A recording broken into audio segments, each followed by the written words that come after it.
Selamlar arkadaşlar. Bugün birlikte Rainbow Six Siege'in mobile çıkışını şerefine operatörleri tanıtacağız.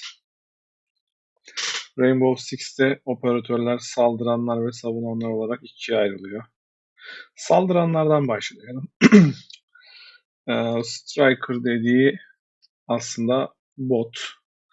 Herhangi bir operatör değil. Herhangi bir özelliği yok. Standart donanımla çıkıyor.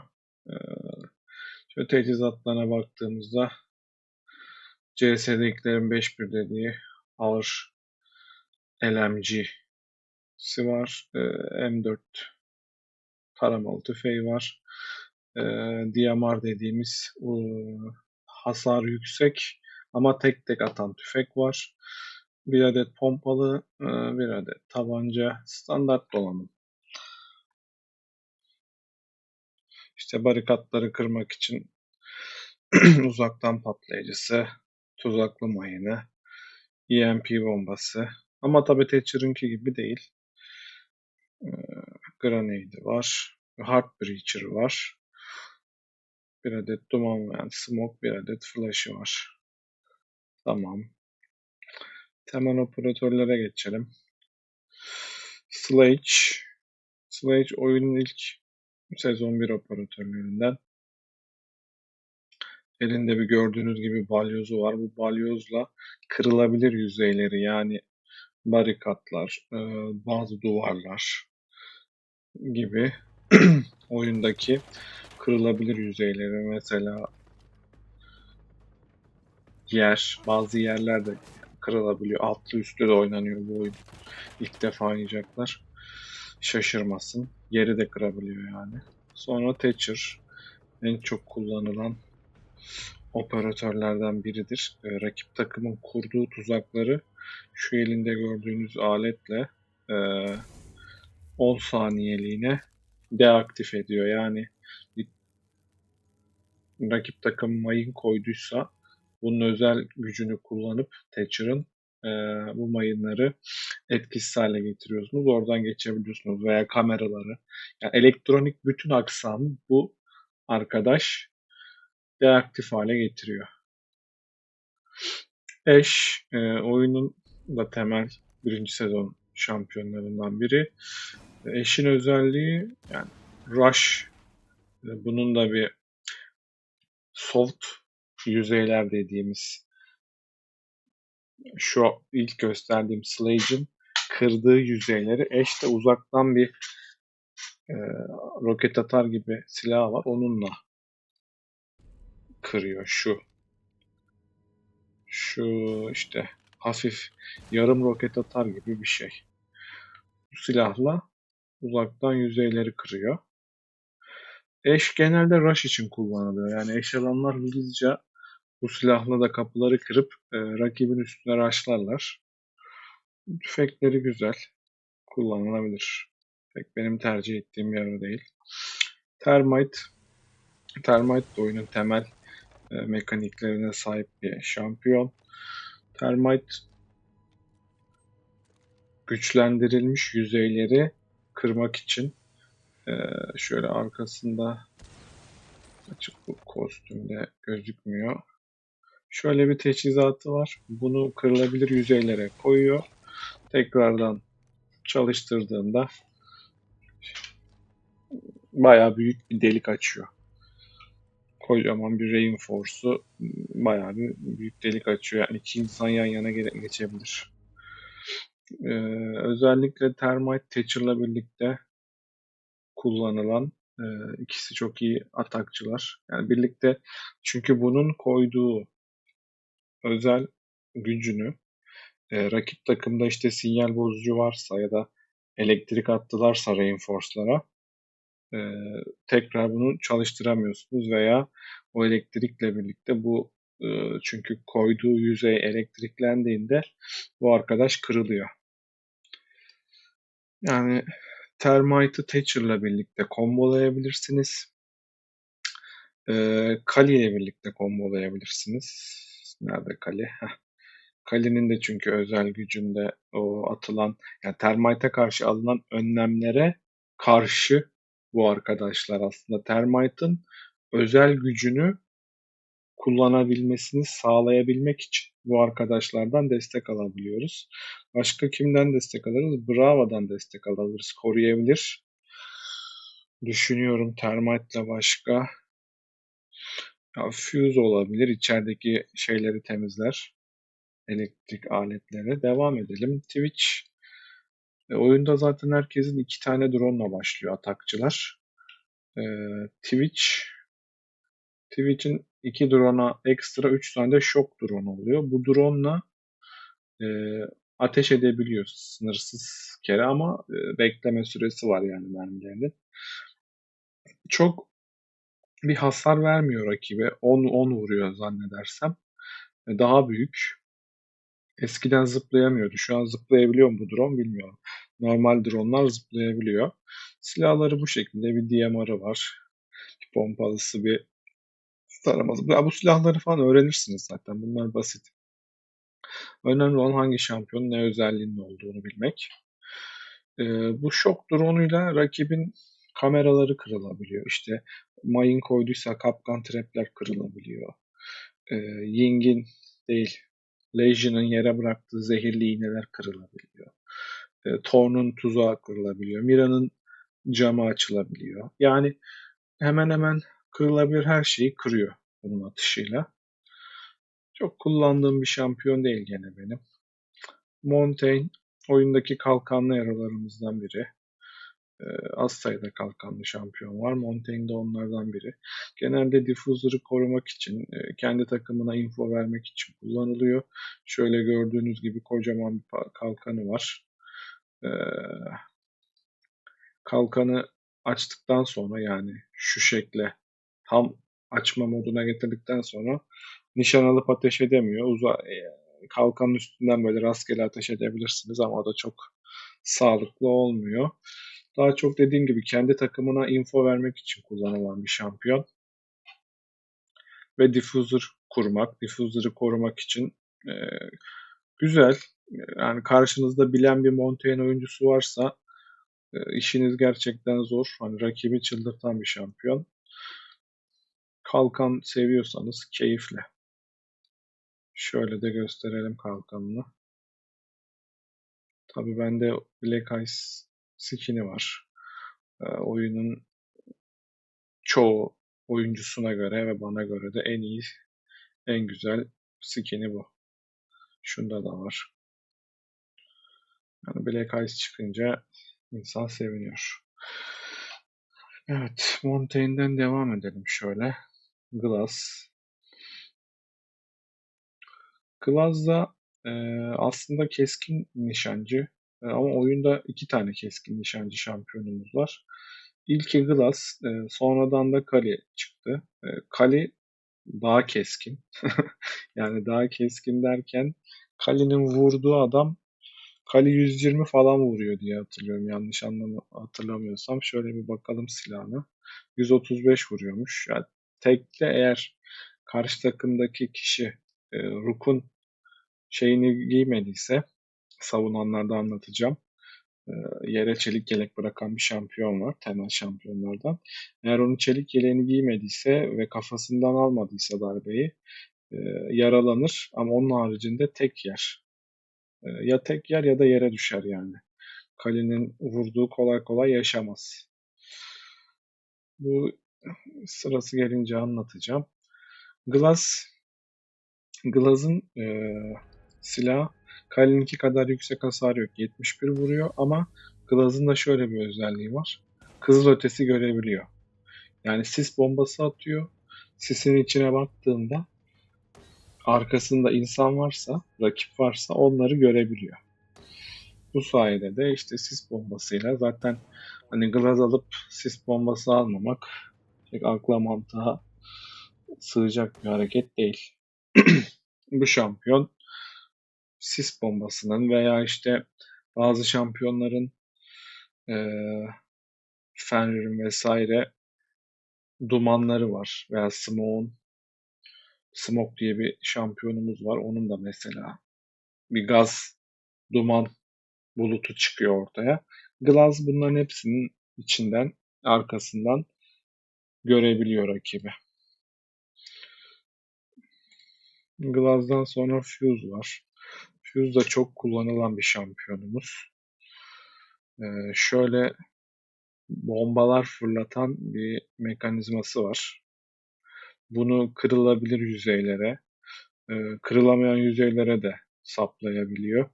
Gene Termite'da olduğu gibi yüzeyin arkasında elektrik olmaması lazım. Veya işte sinyal bozucu vesaire olmaması lazım. Olursa tetikleyemiyor Glaz'da. Yani düşük elolarda özellikle doğru yerlerden, üst katlardan atıldığında tek özellik kullanımında 2 kişiyi öldürebiliyor çok rahat veya içeriye koyulan defans yapan, savunma yapan takımın koyduğu işte tuzaklar vesaire onların hepsini temizliyor. Yani insan öldüremese bile tuzakları temizleyerek takım arkadaşlarınıza yardımcı olabilirsiniz. Ee, AK-12 piyade tüfeği var. Ben genelde bunu kullanıyorum. Glaz'da atak yapan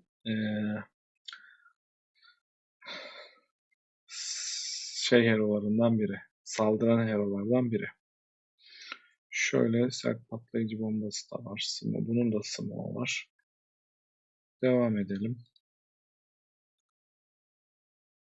Fuse. Glaz demişim. Fuse'u anlatıyorduk. Blitz kalkanlı operatörlerimizden bir diğeri. Ama Blitz'in kalkanı Montaigne'in kalkanı gibi tamamen vücudunu korumuyor. Blitz daha çok özelliği hızlı koşuyor. Kalkanla birlikte hızlı koşuyor ve kalkanında flash bombası etkisi yaratan şeyler var. Şöyle ışıklar gibi ledler var. Hani bu araba sürerken geceleri karşıdan uzunları yakmış, xenon far takmış dayılar gibi. Bunun özelliği eğer rakibinize tam karşıdan çalıştırabilirseniz adamın ekranı oluyor, bembeyaz oluyor. Flash yemiş gibi kör oluyor yani. Öğrenmesi, kullanması bir tık zor bir şampiyon. Şöyle bunun kalkanı küçük. Ama kullanan bunu da dediğim gibi çok iyi kullanıyor. Kalkanlı operatörlerde bir de şöyle bir şey var. Montaigne'de de söylemedim bunu ama hani adama çok yaklaşıp kalkanla vurursanız o zaman da bıçak atmış etkisi yaratıyorsunuz. Yani tek atıyor çoğu zaman. Devam edelim. IQ. IQ'nun şöyle gördüğümüz bir dürbünü var. Bu rakip takımın kurmuş olduğu elektronik aletleri, işte kameraları vesaire gösteriyor. Ama bunu kullanırken elektronik dedektörü zaten adı üstünde. Bunu kullanırken elinizde silah uzun namlulu olmuyor. Özelliği açtığınızda tekliğe geçiyorsunuz. Yani güzel bir operatör. Hızlı. 3 hızı var. Sağlığı düşük. Hani eşle birlikte araçlamak için kullanılıyor daha çok. Çünkü hitbox'ı küçük. Güzel bir operatör. Bakın tüfeğinde şöyle bir maymuncuk diye çevirmiş ama aslında bakın olayı tüfekte şöyle gösterebiliyor muyuz? Gösteremiyoruz. Şimdi bu normalde taramalı tüfek ya. Özel gücünü açtığınızda aynı zamanda pompalı da oluyor. Yani özel gücüne geçtiğinizde pompalıya geçiyor. Özel gücü kapattığınızda taramalıdan devam ediyor. Bakın da özelliği bu. Bakı daha çok dikey oynamak isteyenler alıyor. Yani işte genelde bizim haritalar 3 katlı oluyor. Üçüncü kattan ikinci kata saldıracağımız zaman ve 2'den 1'e saldırılacağı zaman yukarıdan pompalı özelliğiyle yerler açılıyor, kırılabilir yüzeyler. Açıldıktan sonra taramalıya geçip alt katta bekleyen savunma operatörlerini öldürüyoruz. Baktan sonra Blackbird. Bunun eskiden kalkanı böyle değildi. Silahın üzerindeydi. Sonradan değiştirildi. Yeni değişti hatta. Belki geçen sezondur. Bunda böyle bir kalkanı var. Şurası kırılabiliyor ama tekte kırılmıyor. Yani önce kalkanı kırıp yani şu cam yüzeyi kırıp ondan sonra şampiyona vurabiliyorsunuz. Eskiden çok kullandığım bir operatördü. Silahı güzel. 49 hasar var. Tepmesi falan çok yüksek değil. Yani kontrol edilebilir bir silahı var. Ya da DMR'ı var. Hani tek tek sıkan ama daha yüksek atışlı. Zaten burada atış hızı tek atış diyenler anlayın ki tek tek sıkıyorsunuz. O şekilde. Bu da kalkanlı bir operatör. Yani şu açıkken siz de ateş edemiyorsunuz bu arada. Ateş edeceğiniz zaman ilk operatörün yaptığı gibi yani şu şekilde o cam yüzey aşağı iniyor, kapanıyor. Öyle ateş edebiliyorsunuz. Devam edelim. Capitao. Çok sevdiğim Brezilyalı bir şampiyon. Bu arada diğer şampiyonların ülkelerini söylemedik de biyografilerinde yazıyor zaten. Okuyabilirsiniz yani. İşte mesela Blackbird Amerikalı diye biliyorum. Aynen Washington'mış. Bak Montreal Kanadalı. İşte IQ Leipzig Alman. Zaten Polizei yazıyor şurada. Blitz de Alman. Genelde bunlar 2-2 arkadaşlar. Yani şu ikisi aynı. Bunlar İngiliz olması lazım. Bu ikisi hani zaten renklerinden de aynı. Bunların şu an saldıranlarız. Bir de bunların savunan kısımları var. Genelde sonlara doğru tabii bu ikilik gitmiş. İlk sezon operatörleri kendilerini belli ediyorlar zaten. Sonradan ne oldu biliyor musunuz? İşte bir saldıran, bir savunan. Bire bir oldu yani. 2-2 atıyorlardı ya. Birinci sezonlar bu şampiyonlar. İşte ikinci sezonlar. İkinci sezon Dokkavi'ye kadar mıydı? İşte çok da sezonlarını takip etmedim. Nerede kaldık en son? Blackbird'den Capitao'ya geçtik. Evet, Capitao Brezilyalı. Taktiksel arbaleti var. Bu arbalette 2 tane sis bombası var. 2 tane de şöyle yanıcı ee, yani attığınız yer işte atıyorum 5 metre yarı çapında bir alan ateşleniyor. Alev bombası gibi düşünün ya da CS'deki Molotov gibi düşünün. 2 tane Molotov oku var diyelim. 2 tane de sis bombası var. LMG'si var. Yani 100 mermi, 48 hasar. Gayet iyi. Ya da LMG istemeyenler için normal silah da güzel.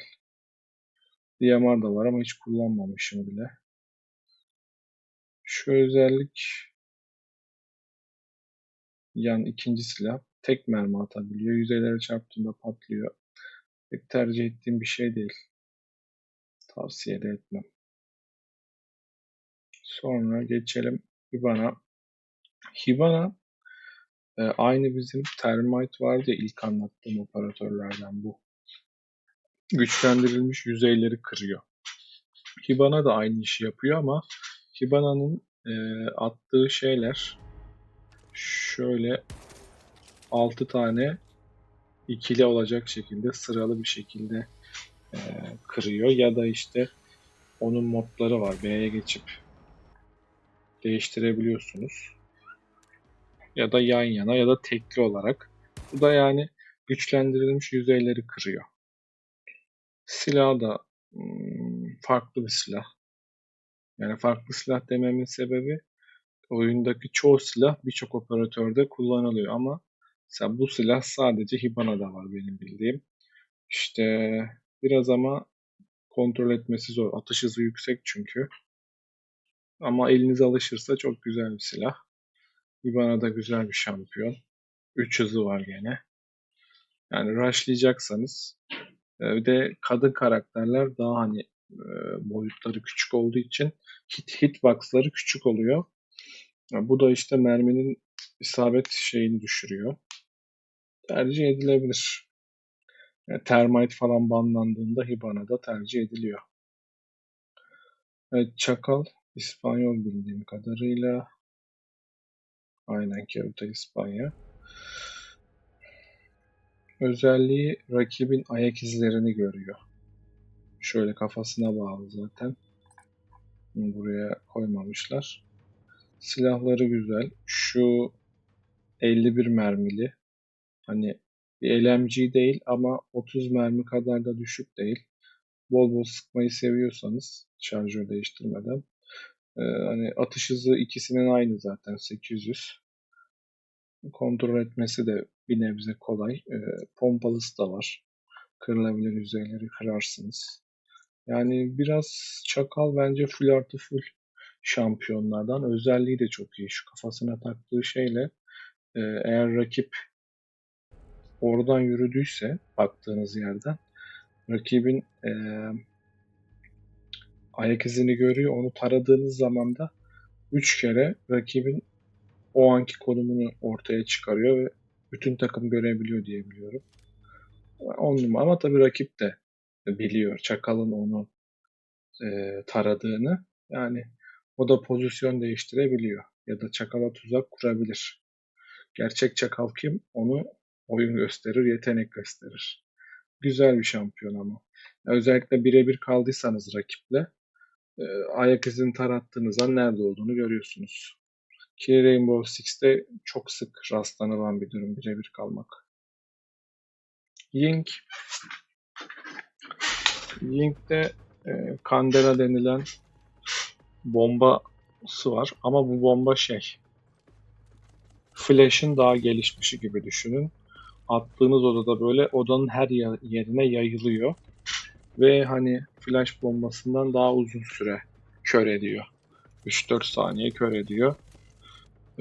Güzel yani sevdiğimiz bir şampiyon Link. Şu silahı da çok güzel. Atış hızı düşük. Yani 700'ün altındaki şeyler, atış hızları kolay kontrol edilebiliyor. Hasarı yüksek. Ya, ortalama diyelim hasarına ama şarjör kapasitesi yüksek. 81. Ayrıyeten Heart Breacher'ı da var. Yani güçlendirilmiş yüzeylere delik açabiliyor. 10 numara bir çakal gibi bu da. Full artı full şampiyon bence. Zofia. Sofya oyunun en başında bahsettiğimiz eşin özelliğiyle aynı.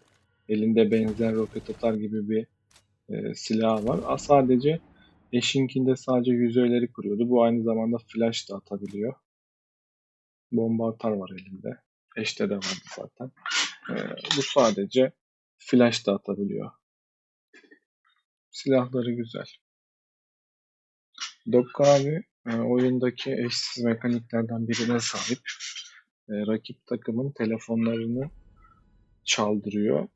Yani çaldırıyor derken hani bildirim gönderiyor diyelim. Ve bu sayede ses çıkarıyor o telefondan. Yani rakip eğer kapatmazsa bunu bayağı bir sürüyor 10 saniye vesaire. Eğer kapatırsa da işte 2-3 saniye kapatana kadarki sürede e, rakibin telefonunu çaldırıyor. Yani ses kasarak rakibin nerede olduğunu bulabiliyorsunuz yani. Gene 1'e 1'e kaldığınızda, 1'e 2'ye kaldığınızda bu özellik çok işe yarıyor. Ama 2 defa bunu kullanabiliyor. Bir de şimdi Rainbow Six Siege'deki tüm şampiyonlarda telefon var. Kameraları vesaire izlemek için. Eğer Dokka abi rakip şampiyondan biri öldüyse onun yanına gidip telefonunu hackleyebiliyor. Hacklerse rakibin kameralarına, işte savunma cihazlarına erişim sağlıyor. Öyle de bir güzel özelliği var. Çok banlanan şampiyonlardan biri. Line, Line'da drone'u var özel güç olarak. Bu drone'u çalıştırdığında drone haritanın en tepesinden bir radyo sinyali gibi sinyal gönderiyor. Hareket eden tüm rakiplerin yeri ortaya çıkıyor. Bunu da 3 kere yapabiliyor bir roundda. Line da güzel. Rushlanacağı zaman yani line özelliği açıldığında rakip de anlıyor. Eğer hareket ederse yeri açığa çıkar. Yok hareketsiz sabit kalırsa yeri açığa çıkmıyor. Güzel kullandığımız bir şampiyon. Zaten kullandığım şampiyonlarda hep fark etmişsinizdir. Kostümler vesaire farklı. Silahların kaplamaları farklı. Line'ın da 51 mermilik yarı LMG tarzı bir silahı var.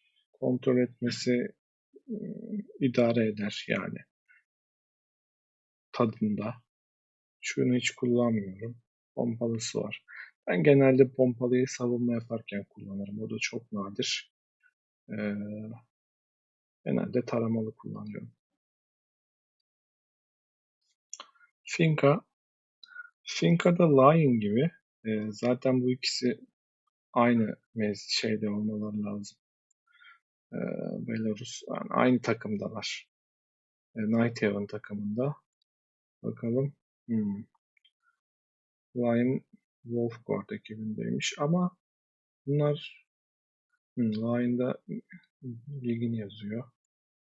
Finka'da. Bunlar aynı sene çıktılar. Belki o yüzden ben aynı takımdalar diye şey yaptım. Finka'nın da özelliği takımına adrenalin patlaması denen bir boost veriyor. Özel gücünü kullandığında takımdaki herkes işte biraz can artıyor. 10-15. Çok büyük yükseltmiyor canı ama mesela yaralıysanız ve Finka özelliğini bastıysa iyileşiyorsunuz. Ayağa kalkabiliyorsunuz. Ve Finka özelliğini bastığında silahınızın tepmesi vesaire azalıyor. Böyle de bir özelliği var. Yani rakiple tartışacağınız zaman özelliği basıp hem can artışı hem de silah tepmesini kontrol etmek için güzel bir özellik. Geçtik Maverick'e. Maverick kaynakçı aslında. Bildiğimiz şöyle bir cihazı var abi. Kırılabilir, kırılamaz. Bütün yüzeylere elektrikli, elektriksiz bütün yüzeyleri delebiliyor. İşte şöyle büyük delikler açabiliyor, küçük delikler açabiliyor. Yani insan geçebilecek delik de açıyor. Tek böyle nokta şeklinde delik açıp oradan atış da yapabiliyor. Güzel bir şampiyon, keyifli bir şampiyon. Tavsiye ederim. Nomad,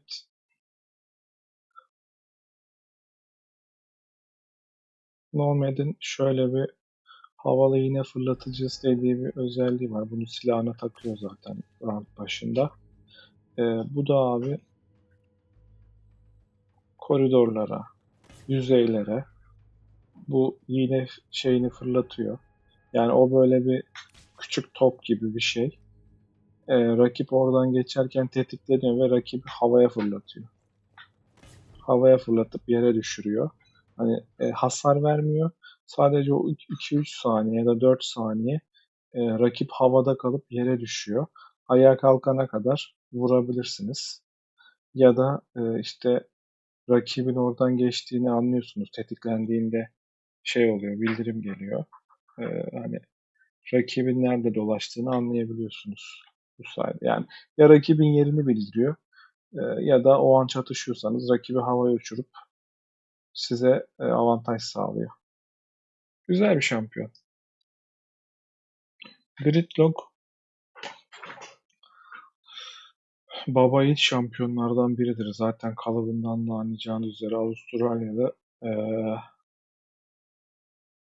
Trax iğneleri dediği bir tuzakları var. Bu da 3 tane kullanabiliyor ama şöyle yere atıyorsunuz, attığınız yerin yanlarına doğru açılarak devam ediyor ve kocaman bir alanı kaplıyor. Ee, Bu sayede mesela diffuser'ları korumak için, odaları şey yapmak için bunlar dikenli iğneler oluyor aslında. Hani yere çivi atmışsınız gibi ama bu çiviler yayılarak devam ediyor ee, bir alana. İşte onda bir yarı çapı var. Üzerinden geçerseniz kırmadan e, canınız azalıyor. Çok öyle öldürecek kadar azaltmıyor.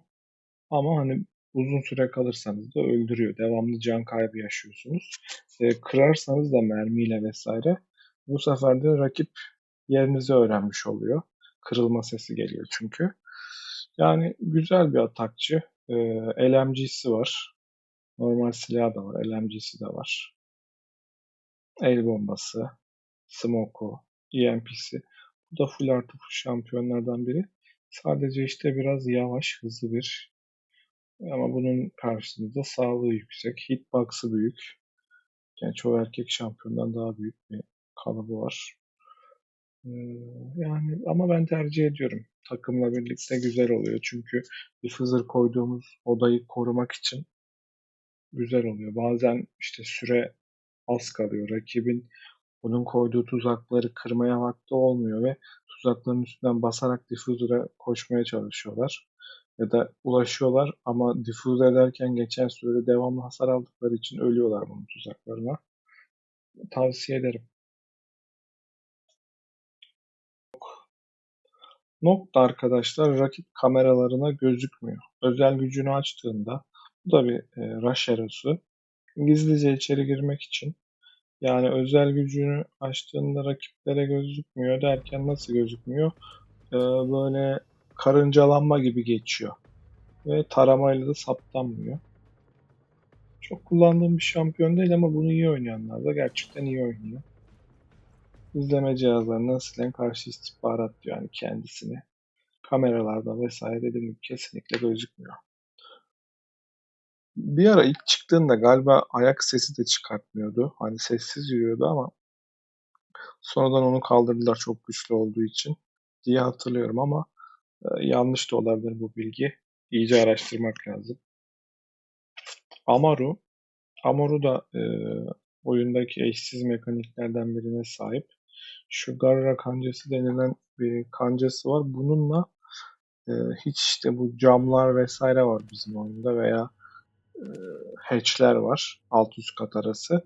Bu kancayı atıp abi oraya bir anda kendini çekiyor. Hızlıca rush etmek için. Bu da bir rush hero'su. Bunların özelliklerini sanki bir yerde gösterebiliyorduk da. Şu an böyle hızlıca anlatayım. O özellikleri de bulabilirsem videoya koyarım. Şöyle yan tarafta. Genelde Amor alanlar pompalıyla rushlıyor. Çünkü direkt adamların olduğu yere daha rakip savunma takımı işte tuzaklarını falan yerleştirmeden round başında hemen kancasıyla birlikte camdan rushlayıp içlerine dalıyorlar ve pompalıyla bir iki kişi çok rahat öldürülebiliyor. Çünkü daha rakip reinforce çekme aşamasında oluyor yani. Hmm, Genelde işte tüfek artı şey yapıyorlar. Tüfek ve küçük SMG'si var bunun. Ama işte SMG'lerin atış hızı çok yüksek. Kontrol etmesi aşırı zor. Ben beceremiyorum açıkçası SMG'yi. O yüzden ben Amor'u da alsam normal taramalı tüfek yanına pompalı alırım. Hani yakın mesafe için. Yani şöyle yapmaktansa tercih ediyorum. Tabii herkesin yeteneği farklı ama fare hassasiyeti farklı. Güzel bir şampiyon. Ama iyice öğrenilmeden dereceli maçlarda alınmaması gereken bir şampiyon. Yani çünkü yanlış rushlarsa direkt mesela Frost tuzağına düşebilir. Ee, Direkt takımını bir kişi eksik bırakabilir. Yani risk şampiyonu aslında. İçeri girip ace de atabilir. Çünkü daha rakip hazır değil.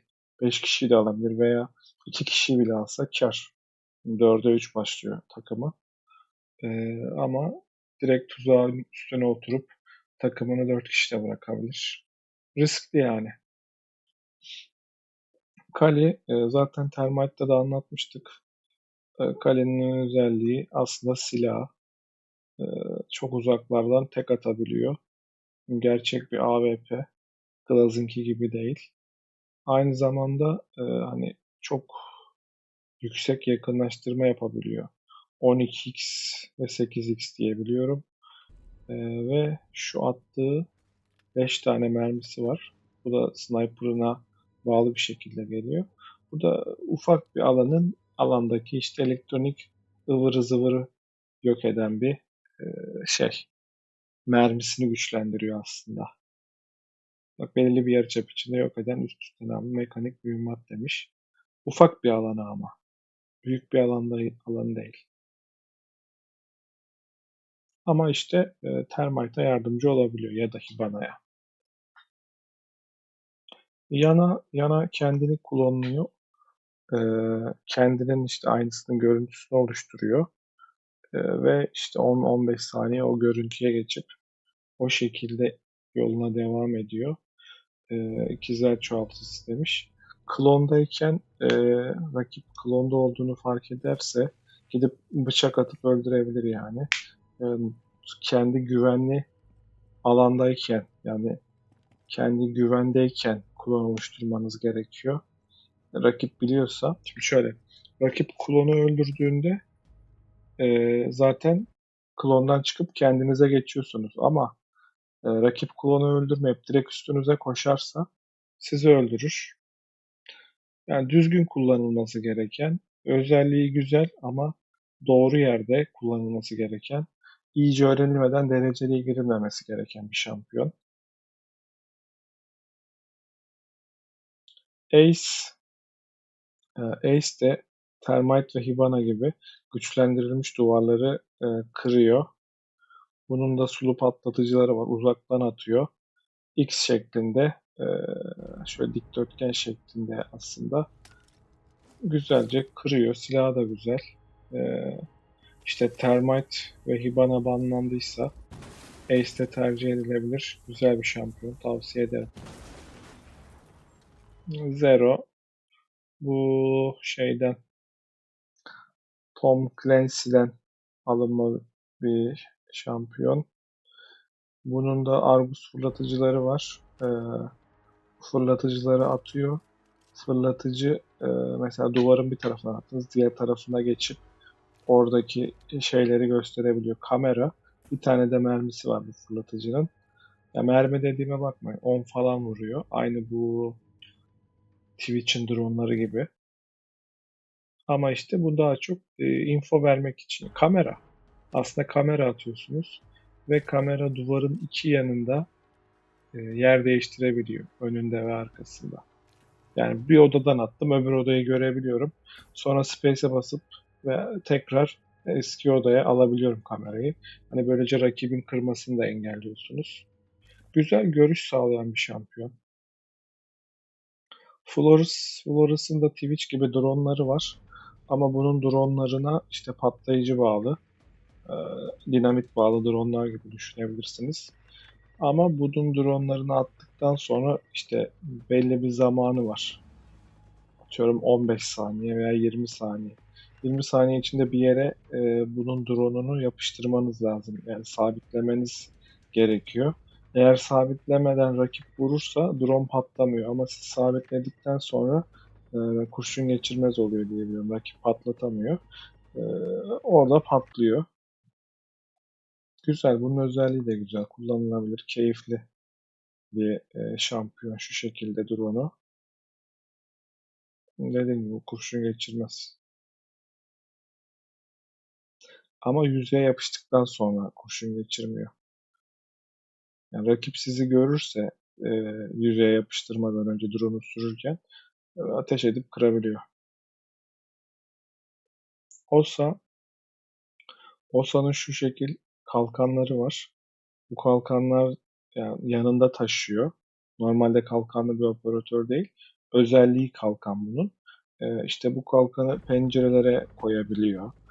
Onun dışında yürüdüğü her yere koyabiliyor. Kalkanın arkasına geçtiğinde bu arada cam bir kalkan. Şu şekilde cam. Arkayı da görebiliyorsunuz. Kurşun geçirmiyor ama bombayla, dinamitle, nitroselle patlatılabiliyor. Veya işte gaz bombası atılıp arkasındakiler öldürülebiliyor. Güzel bir kalkan. E, Düzgün kullanılırsa, rakibinde bombası yoksa işe yarıyor. Ama genelde rakipte grenade oluyor. Şununla kırılıyor ya çok rahat. Kırıldıktan sonra da bir anda kabak gibi ortada kalabiliyorsunuz. Eğer buna güvenip ilerlediyseniz o şekilde.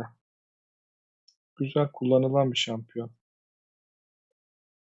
Sens bu abi e, sis bombası atıyor. Ama sis bombası. Duvar gibi düşünün. Ve zikzaklar çizerek ilerliyor. Odayı şenlendiriyor. E, Duvar gibi olduğu için hani e, arkasından geçip Yani normal sis bombası böyle yuvarlak bulut gibi yayılır ya. Bunun sis bombası dümdüz ilerliyor. Düz bir hat çekiyor. Bu hatta da devamlı zigzag yaparak çiziyor. Rakibin ve sizin görüşünüzü kısıtlıyor. Böylece bunun attığı duvarın arkasına geçip, ama yani dediğim gibi duvar özelliği yok. Sadece duvar gibi dümdüz ilerlediği için kurşun geçiriyor. Sadece görüş şu kapatıyor rakibin hem de sizin. Ama Glazmaz arkasından görür. Hızlıca bomba kurmak için, rakibin görüşünü kısıtlamak için kullanılan güzel bir şampiyon bu da. Grim şu elinde gördüğünüz arı kavunu atan, gene bu füze atar gibi, bomba atar gibi bir silahı var. Özelliği var yani. Bu da attığı yerde küçük arı robotları var. Bu arı robotlar eğer attığı yerde düşman varsa onun yerini tespit ediyor. Basit. Bravo en sevdiğim atak şampiyonlarından biri. Bunun da Clutch Drone denilen dronları var. Bu dronlarla rakibin kameralarını, rakibin koyduğu tuzakları, mayınları, elektronik ne kadar cihaz varsa karşı takıma ait bu cihazları hackleyebiliyorsunuz. Şeyden farklı olarak, Dokkavi'den farklı olarak rakibin cihazlarını hackleyip onları kontrol edebiliyorsunuz. Özellikle Maestro'nun e, şeyleri var. Koyduğu savunma operatörlerinde anlatacağım. Koyduğu dronlar var. Drone da denmez onlara da. Vardır bir adı. Bakalım tam adı neymiş savunanlarda. Maestro'nun cam gözleri var abi. Bu cam gözleri falan hackleyip onların kontrolünü ele alabiliyor. Bravo. Sadece cam gözleri de değil. Thor'un tuzakları, Kapkan'ın tuzakları. Yani çok işte kameralar. Her attığı drone 3 tuzağı ele geçirebiliyor bu arada. İşte ama dronları biraz büyük. Çok dikkat çekiyor. Rakip takım eğer salak değilse farklı da bir ses çıkarıyor. Hemen bunu vurması lazım. Oynaması keyifli bir şampiyon ama. Tavsiye ederim. Ram. Bunun da şöyle gördüğünüz gibi kocaman bir drone'u var. Bu drone da e, kırılabilir yüzeyleri ve önüne çıkan her şeyi yok ederek ilerliyor. Bunu rakip takım sadece şu arkasındaki kırmızı tüpe vurarak durdurabiliyor.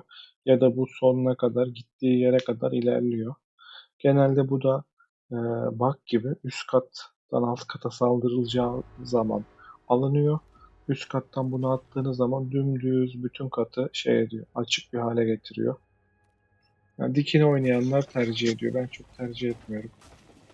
Ama özelliği güzel. Deimos son çıkan şampiyonlardan. Bunun özelliği de sınırlı bir süre için düşmanı ve Deimos'u açığa çıkarıyor. Çakal'ın özelliği vardı ya, yeri tarıyordu, açığa çıkarıyordu. Bu taramasına gerek yok. Oyun başladığında eğer rakipte işte kim var? 5 tane şampiyon var. Üçünü drone'la taradıysa tanım istediği birini seçip açığa çıkarabiliyor nerede olduğunu. Ama açığa çıkarttığı zaman rakip de bunun nerede olduğunu görüyor. Ve açığa çıkarttığı zaman sadece şu elindeki silahla e, ilerleyebiliyor. Taramalıya geçemiyor. Yani açığa çıkarttığında altı patlara geçiyor. Ama altı patlara da zaten çok yüksek hasar veriyor. Yani iki atışta rakibi indirirsiniz. Ama altı şarjörü var. Keyifli bir şampiyon ama şunu kullanmayı öğrenmeden ölürsünüz yani. Çok tavsiye etmem. Aurora. Bu arkadaş galiba son şampiyonumuz. Bakayım. Aynen. Aurora son atakçımız. En son çıkan. Şöyle panel fırlatıcı dediği şeyler var. Kapı ve çerçeveleri normalde savunma operatörleri kapatır, barikat kurarlar. bu arkadaş atakçı olmasına rağmen mesela siz A odasına girdiniz. Diffuser'ı kurdunuz. Tak kapıları ve pencereleri bu arkadaş özelliğiyle kapatıyor. Bir panel fırlatıyor işte. Tık tık tık tık aşağı doğru iniyor. O panel kapı kapanıyor.